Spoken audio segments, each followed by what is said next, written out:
Koordenatu geografikoak. Lur planetaren azaleran, toki jakin bat kokatzeko erreferentzia sistema osatzen dute koordenatu geografikoek.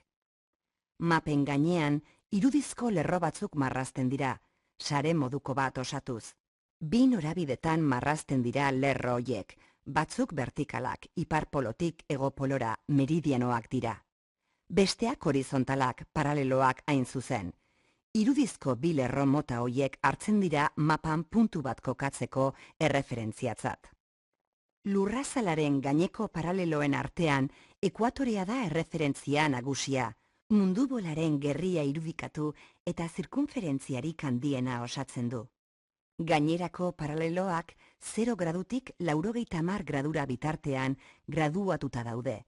Beti ere, ekuatoretik abiatuta, naiz iparpolorantz, naiz egopolorantz. Beraz, toki bat iparraldean edo hegoaldean kokatzeko balio dute. Puntu horren latitudea zehazten dute paraleloek. Ekuatoreaz gain, badira erreferentzia gisa hartzen diren beste paralelo nagusi batzuk.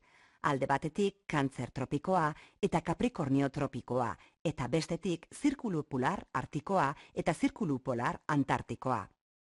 Iparpolotik egopolora doazen meridianoen artean, Greenwicheko meridianoa da erreferentzia nagusia.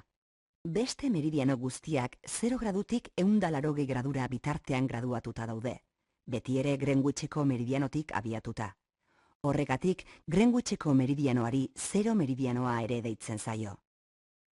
Beraz, toki bat ekialdean edo mendebaldean kokatzeko balio dute meridianoek.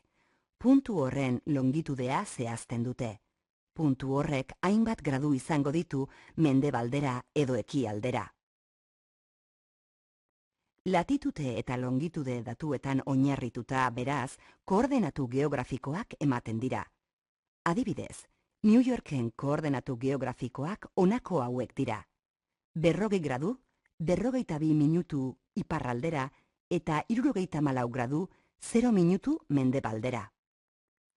Australiako Sydney hiriarenak berriz 33 gradu, 42 minutu hegoaldera eta 151 gradu 13 minutu ekialdera.